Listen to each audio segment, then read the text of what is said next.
The Field Out Back by Slime Beast.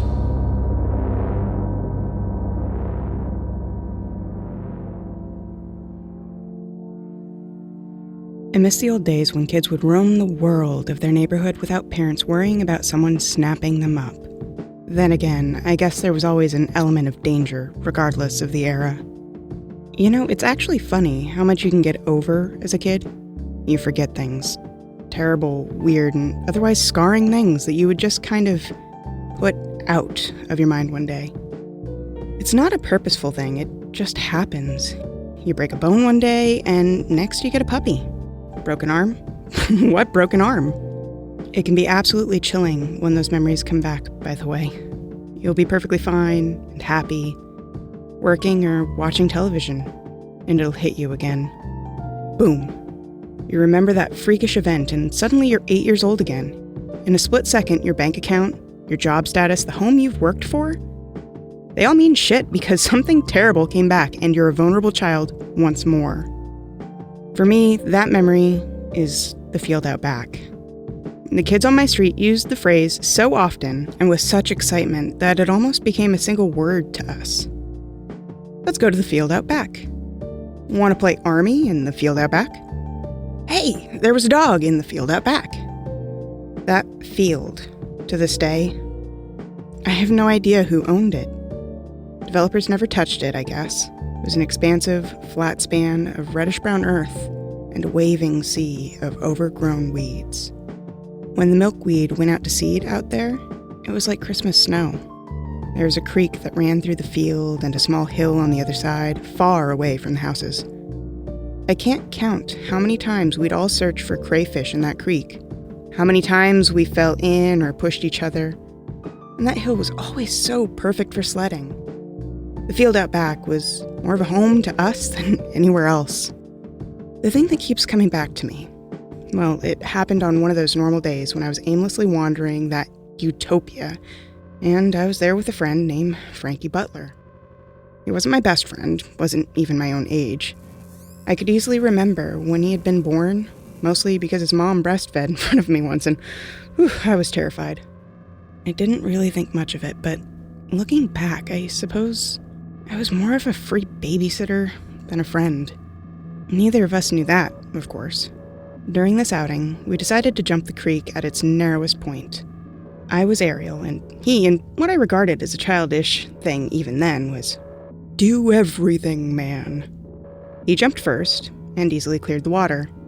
Then it was my turn, and maybe because I was older, heavier, my foot stuck in the mud. I pulled at my foot, more annoyed than scared, only to find that my shoe was completely enveloped in the mire and wouldn't come loose. "You're stuck!" Frankie shouted in horror. "I'll go get Mom!" I shook my head and protested because I was clearly fine, but it didn't matter. Frankie was off like a shot halfway home as I was still calling out that I didn't need help. It was time for do everything man to save the day. With a groan and a few choice words, I pulled my foot free of the shoe and stood in the mud, with that one pristine white sock quickly turning brown. Reaching down with my hands, I eventually worked the abandoned shoe out of the offending matter and shook it off. The thing was all but ruined. Mud everywhere, outside, inside, through the eyes, or whatever you call the lace holes, eyelets, I think. I made the slow, up-down journey home that one experiences when wearing one soul. Psst, came a voice from the weeds. The overgrowth was between waist and chest height, varying wherever different weeds had begun taking over small sections of the land. My friends and I would often stray off the path our feet had beaten through the brush in order to play hide-and-seek or find some interesting creatures. But this was immediately different. I knew Frankie and I had been the only ones there.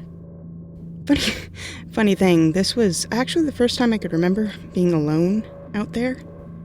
I think we'd all stayed in groups before then, just because it was more fun that way. Psst.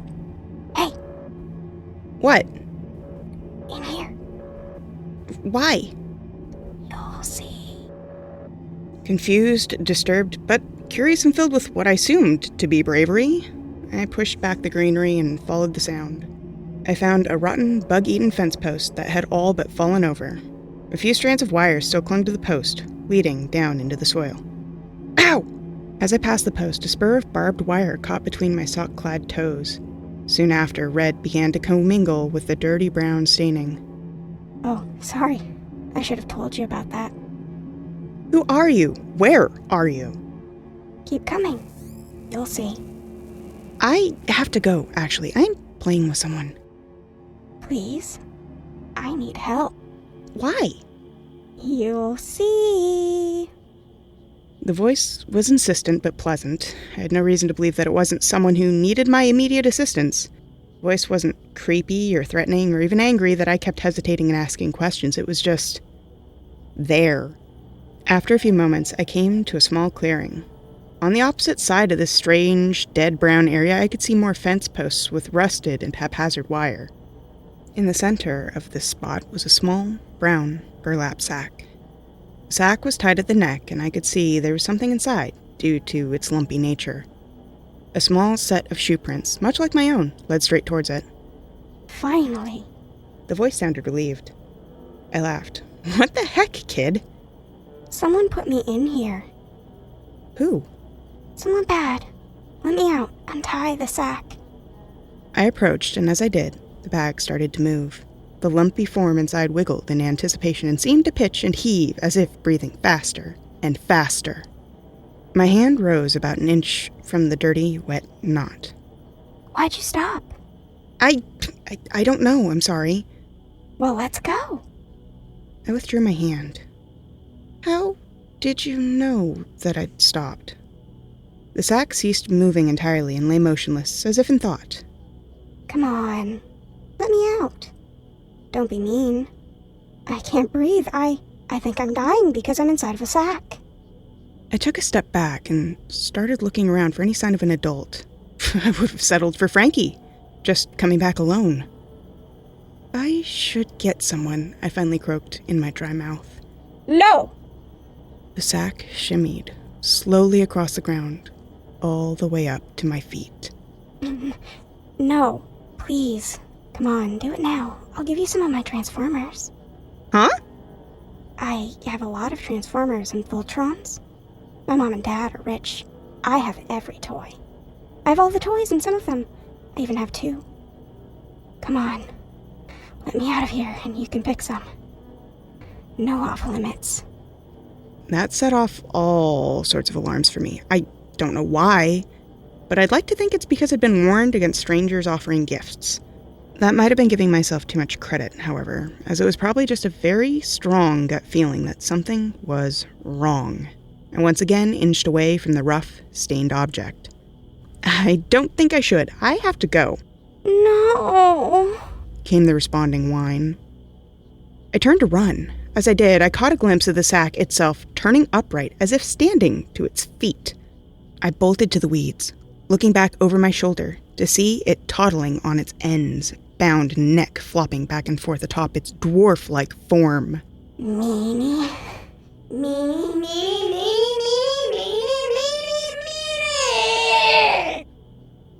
I think that's what comes back to me most often, that shrill, childlike scream of outrage. To this day, it makes me feel deep in my heart, like I did something cruel. The sack didn't follow me out. I don't know if it stopped at the path or the old fence. I didn't look back again after that and ran all the way home, a muddy shoe in my hand. That shoe. I don't know if this is going to surprise you, but after that, all my major concern was that my mom not see what had happened to my shoe. I actually ran the thing under the backyard hose, got all the mud out with a stick, and scooped stuff with leaves.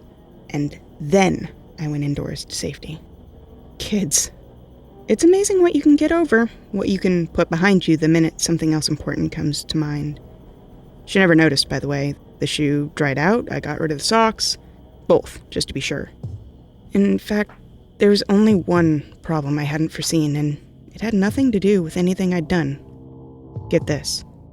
I was already playing Nintendo when Mom came in and told me what was wrong. You just came from the field out back, didn't you? Uh-huh. Why?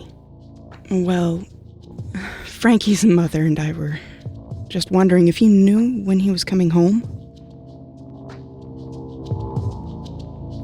The Field Out Back was written by Slime Beast. Narration by Lex Reckless. Editing, mastering, and original music by Abysme. Comprehensive links below. YouTube.com/Creepypasta is a collaborative channel. Please, subscribe if you want to follow our content. If you want to support the channel, please consider liking, commenting, and sharing this video with like-minded members of the community.